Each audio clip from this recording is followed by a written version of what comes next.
Ladies and gentlemen, we now make your final bridge on the Gamesmaster Resort. We wish you an enjoyable stay.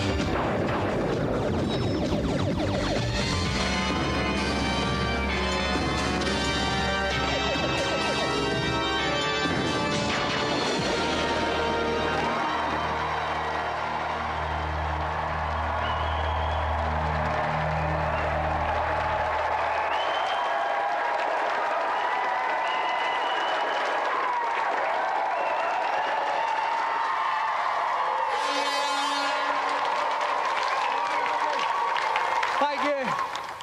Well, the Gamesmaster Holiday Rig New Year Funkathon has just drawn to a close. The campers laughed, cried, quaffed and shared testosterone profiteroles. Andy Mauricio was there, inviting in the first footers of all shapes and sizes to come inside. So it is with very fragile countenances we welcome everybody's hair of the dog, the Gamesmaster. Welcome onto the Games Resort. You'll have to pardon me if I seem a little out of sorts this evening.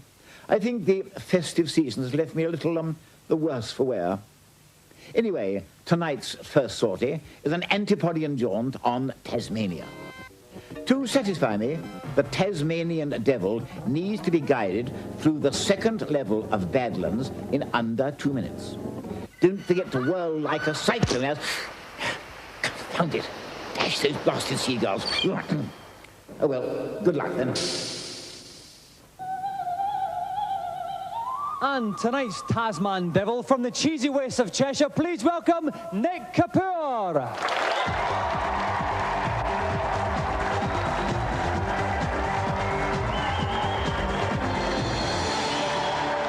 Now, Nick, how confident are you tonight on the challenge? Oh, I'm fairly confident, but there's a very strict time limit, so I'm going to have to speed through. Okay, and that car at the end's quite tough. Yeah.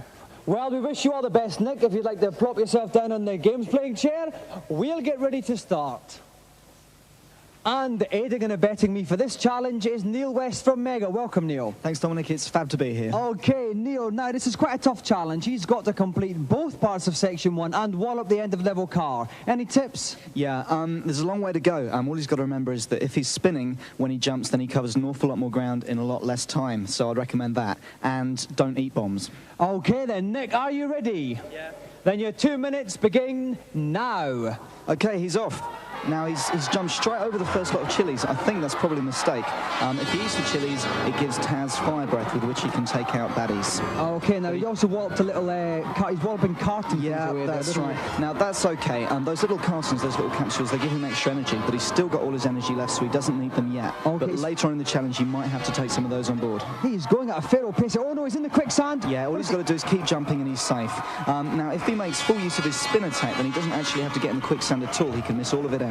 Okay then, he's just over 30 seconds, just over a quarter of the way through, and he's doing very well, Neil. He's wrapped up the first bit in 37 seconds. Yeah, he got past all those geezers with great style indeed. Just took the first one and then span all the way across. But this is going to be a little bit tricky. Are we going to see some of the shortcuts you told us about? If he jumps on top of this guy here, yep, straight up. Nicely done. That misses out a good, 20-30 seconds worth of level, right? Oh, that's chilies. He's got the chilies. Okay. Can we look at some bottom burps here? Well, perhaps mouth burps, Dominic. Okay, so we nearly had 1 minute there. He's still progressing at an immense... Yeah, he's not doing too bad. Indeed, he's not doing too badly at all, right? One quick capsule there, his energy level goes straight back up to the top, and he earns an extra 100 points. Okay, so here he goes. He is. And there we go. Oh, thank you, Neil. Okay, yes, he's 1 almost minute as deadly as yours, Dominic. I'm sure. Yeah, I love it. A lovely little burp there. Now he's got 40 seconds left here, Neil. How close is he to the end of the level? Not too bad at all. The end of the level is almost in sight, but remember, he's got to get through the second and get to the car as well. Sorry, Neil. Tasmanian's fiery breath even took me by surprise there. Okay, now he's going to have about 25 seconds left to wallop this car. Can he do it, Neil? Yes, he can. Now, normally he could perhaps grab a bomb and throw it at the car, but he's not allowed to do that in the challenge. What he's got to do is time his jump so he... Oh, no, he's been hit. He's took a hit. He's only got 15 seconds left. Right, he's got to make sure he jumps on top of the car as it passes underneath him. He could... 10 seconds. It's going to be very close. 10 seconds, 8 seconds, 7. He's done it. He's done it. 6 seconds to go, and Nick has completed the challenge.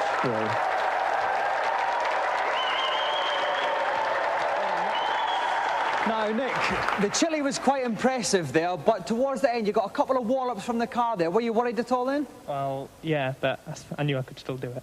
Okay then, well Nick, you have won television's most glittering prize, the Gamesmaster Golden Joystick!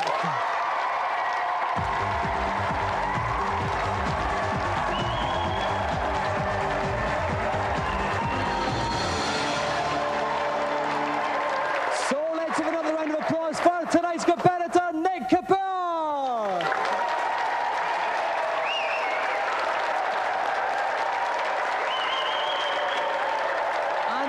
Time to see which games will whip you to a frenzy and which will leave you unstirred in the reviews.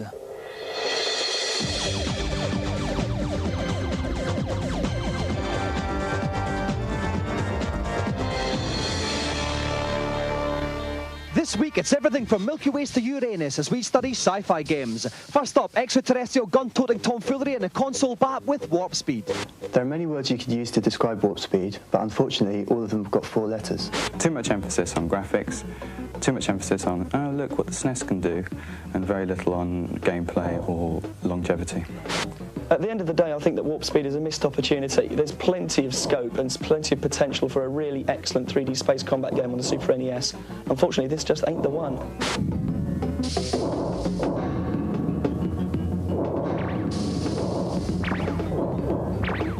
Next, the sequel to the definitive sci-fi game Elite 2 High Frontier.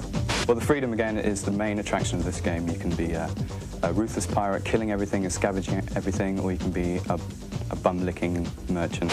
I was very impressed by Frontier. It's a huge game with a tremendous sense of realism, so I'd recommend it wholeheartedly to anyone. By mixing a substantial amount of space trading and a lot of space shooting, Frontier manages to keep you coming back for more.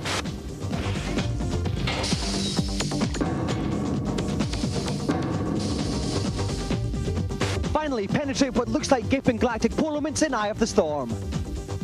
Eye of the Storm puts you in the role of a futuristic nerd with a space freighter as your ark. The idea is to cruise around the planets searching out for undiscovered creatures and intergalactic flora. Graphically, it's very sort of clever PC, you know, rotating 3D graphics, and the gameplay is enormous.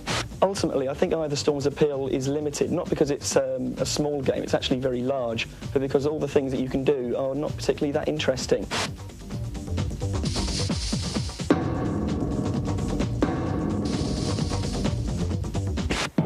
A couple of veritable corkers there tonight. Now it's time for us to stride majestically onto the Celebrity Challenge. So let's see what Gamesmaster has planned. For my second challenge, I thought we might indulge in a spot of soccer on Super Kickoff. 2 one-minute halves, if you please. Should the result be a tie, the matter will be resolved by a penalty shootout. I trust we'll all be treated to a display of the exemplary gamesmanship. Now, young Tammy Edmead wrote to us saying she wanted to play this football game. But who could we put her up against? Well, we've put her up against one of the best. So please welcome Tammy Edmead, who's playing Arsenal and England striker Ian Wright.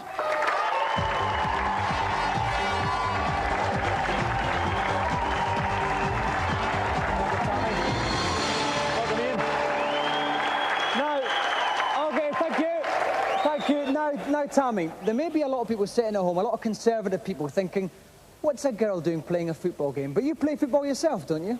Yeah, that's right. I play for the Arsenal girls team. Right, so you know about the players. What's your tactics going to be against Ian? Just a lot of passing and a lot of attacking.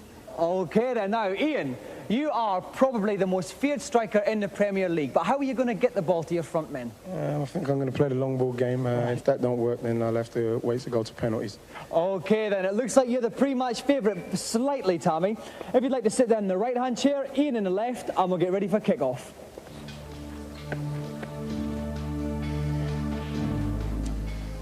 And joining me in the dugout is Dave Earlybath Perry from Sega Pro. Now, Dave, you're no stranger to scoring yourself. Have you got any tips for our players today? Well, the difficulty with this game is mastering dribbling because the ball doesn't actually stick to the player's feet. So with that in mind, it's often a good idea to just take a long shot and rely on a goalie's mistake. OK, so we've got 2 one-minute halves. Right, are our competitors ready? Then kick off please. Ian is playing in the Arsenal away strip, the yellow, playing up the pitch, and Tammy is in the red, playing down the pitch. And they just started to kick off, and that was a lovely little floating ball, but it's going for a throw in. Straight into touch. Straight into touch there. Don't like the linesman, kick a ball in. They certainly don't. And the crowd have started cheering for their favourite here. It's a real tension-filled match, this.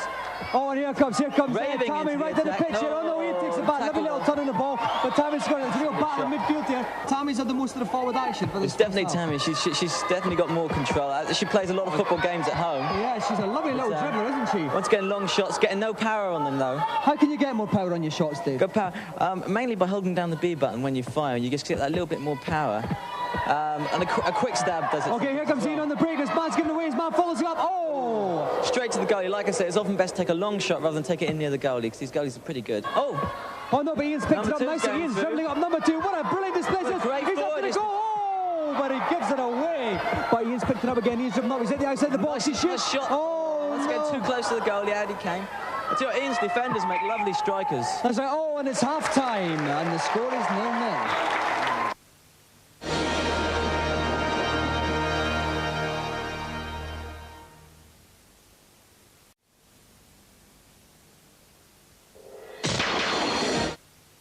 We're hoping to see much more goal-mouth action this half, so if our two competitors are ready, let's kick off the second half. Dave Perry from Sega Pro is still with me here. Dave, how are we going to see some goals this half? I hope so. Scoring seems to be a real problem in English football at the moment. Certainly is.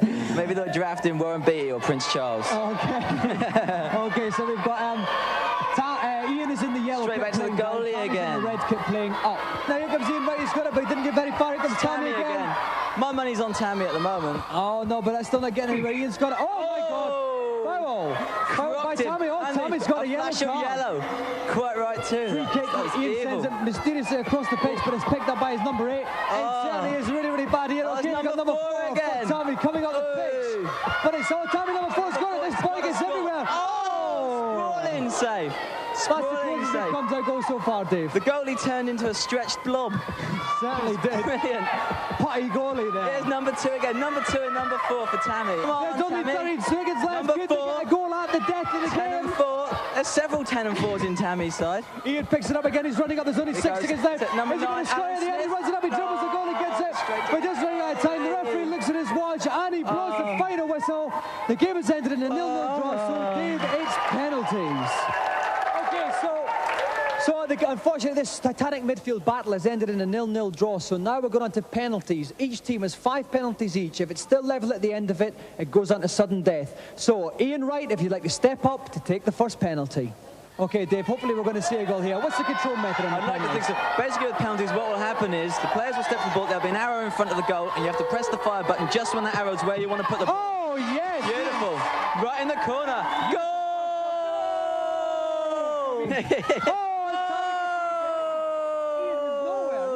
Okay. Oh, and Ian puts that one wide. The pressure's got him. That was a real Stuart Pearce stroke Chris Waddle combination. And here comes Tammy. She can take the lead here. England important penalty kick. Oh, yes! He's got Scottish goalie's disease. But he's put that one. Little shuffle to the side. So it's 2-1. This is Tammy's third one she's about to take now. Oh, you got 2 penalties each left. And it's 3-2 to Tammy. He doesn't want to play. He wants to go home, doesn't he? I can't blame him. No, Tammy's one doesn't want to go anywhere. Ian's got to score this one to stay in the game. That is a question. Ian shoots. It's 4-4. Tammy's got 1 more left. If Tammy scores this one, she's won the challenge. So here comes Tammy. Tammy's man's at the ball. He shoots. Yes! Tammy wins the challenge!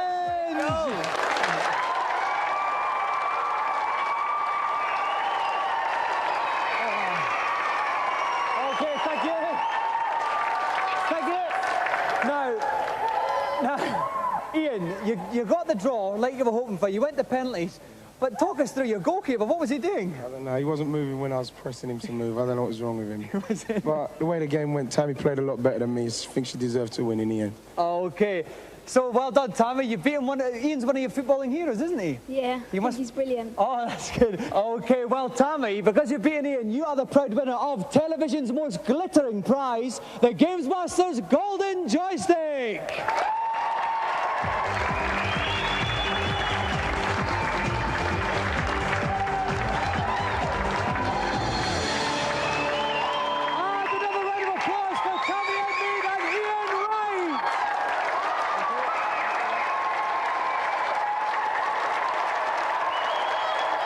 Okay, thank you. Thank you. Now, after that hectic display, it's time for some tips on games and life in general from the Gamesmaster.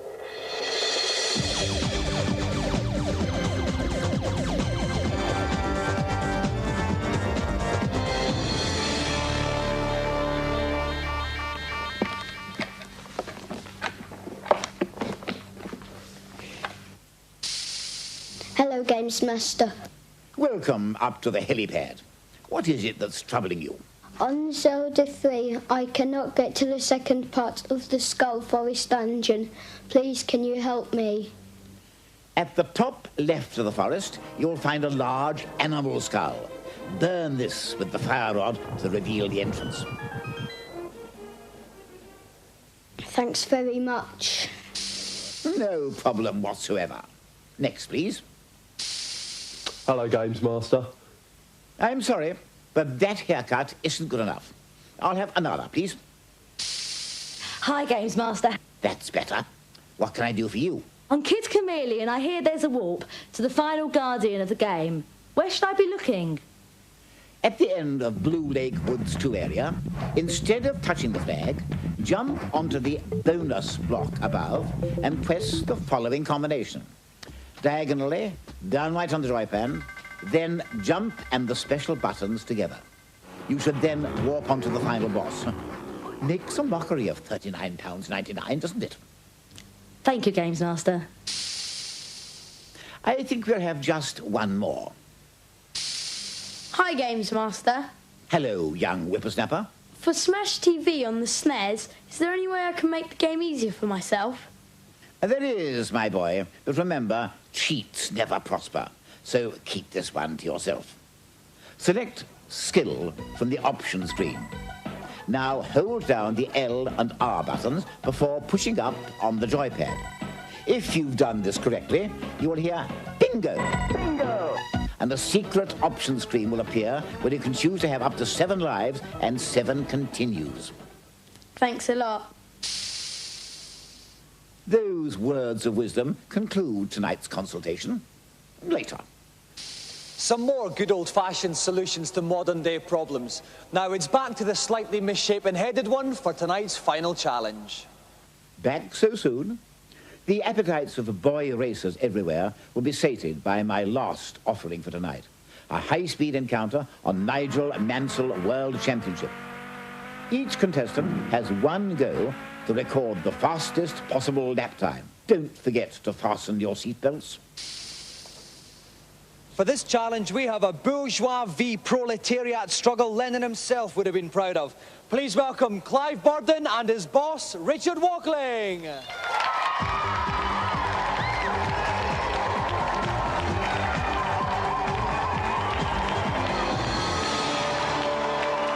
Clive. Welcome, Richard. Welcome to the show.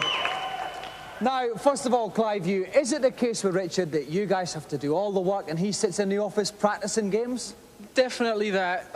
He's not too good at them, though. So there's obviously a bit of a rivalry here, then, Definitely. Clive. We got scores to settle. All right, then. Richard, it must be difficult getting good staff these days. It is very difficult. Who do you think's going to win, then? Who's the favourite? Well, we've both had a practice, and, you know, it's been close, so it's going to be, I don't know, down to sort of last-minute things, and we'll see what happens. All right, Clive, if you'd like to go first, plop yourself in the game's playing chair. Richard, hang on behind, make sure he's not slacking or anything like that.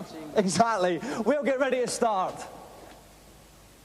And joining me in the pit is Super Pro's Dave Perry. Welcome, Dave. Hi, Dominic. Now, Dave, they're not using a joystick here. They're actually using a steering wheel. Is this going to be easier or harder for them?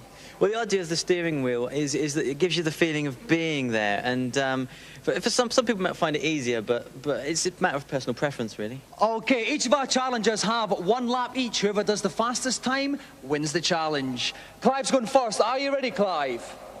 Then rev up and off you go. Okay, so here we see Clive, and off he goes. We can see the time in the very, very top left-hand corner of the screen here. On the map, in the top middle, you can actually shows you see where you are. He's the white car, currently second to last. So, currently hitting all the signs and blocks along the road. There's no crash mode in this, but you do lose a bit of time when you hit it. You get pushed backwards a little bit, and you have to. And obviously the computer has to drop you down into first to get you going again. Okay, so it just costs a bit of time. He's going all over the place. That looks like it's a one grosh too many there, I think. Lots of nice little adverts along the side of the road for Gremlin. Okay, the time is 36 seconds so far. The blobs on the track at the top of the screen. The white ones they represent the Williams car. The red one's a McLaren. Yellow one's a Lotus. Okay, now he's actually made it in the first place. This should be easier now, Dave. He won't have any in front of him. That's right, he shouldn't be hitting things really now. If he just watches his cornering, make sure he doesn't hit any of the things on the Okay, we can see he's coming at the home straight.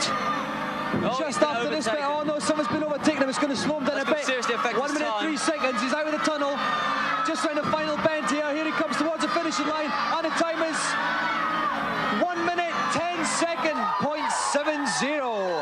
It's not a bad time. Not a bad time at all. A very commendable time for Clive. Clive, as you'd like to vacate your seat, make way for Richard Walkling. Okay, Richard, if you're ready, then off you go. It's important to get a good start. Get a good start and take as many cars early on. He got away from 3 then, very well. Oh no, but one of them's overtaken him there. Eyes around him. See his position in the left-hand side of the screen. He's 9 out of 12, 10 out of 12 actually. He's gone back a bit now. Curiously dangerous tactic of actually going on the grass to overtake. He doesn't want to get near those other cars, does he? And he's up to 9, he's up to 8. Beautiful bit of overtaking. Lovely little spunky surge there from Richard, but he slipped lost it again. I don't know what's going on. I think maybe he's not keeping the steering wheel tilted forward. With this joystick, you have to have it tilted forward, or the car brakes. Right. Maybe that's his problem. I don't know. I'm sure he'll have some excuse. Okay, 38 seconds gone. It's not too bad actually. It's quite close to this point. A nice bit of clear road here. Get his speed up.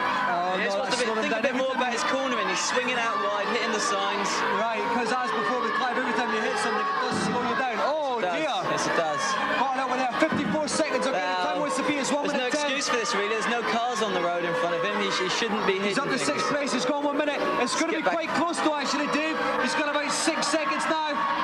Very, very close. One more straight here. One more straight. Stuck by that car to get round this man. Mind the bridge. Oh, it's 1 minute 10. Oh no, he's not going to do this now. He's just over the finish line. Here he comes. 1 minute 8. It's a brave attempt. So Richard finishes in 1:18.24. It's good, but not good enough, which means Clive is the winner.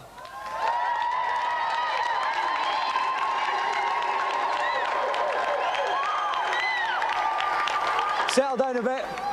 Now, Clive, that was absolutely brilliant. You completely tanked him. What have you got to say for yourself? Well, it's definitely one for the workers. It shows you that it starts with the staff and it ends there. All right, well done. Listen, Richard, I bet you're going to dock a day's holiday off him for this. Doesn't get a holiday. All right, fair enough then. All right, well, Clive, you may not have a holiday, but you do have a golden Gamesmaster joystick.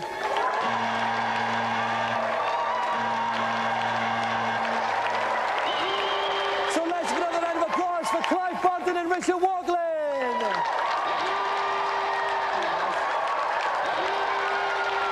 Well, we've run out of time once more. The dinner gong has sounded. Auntie Marisha's done us some halibut lightly tossed in brine. I'll see you next week. Good night.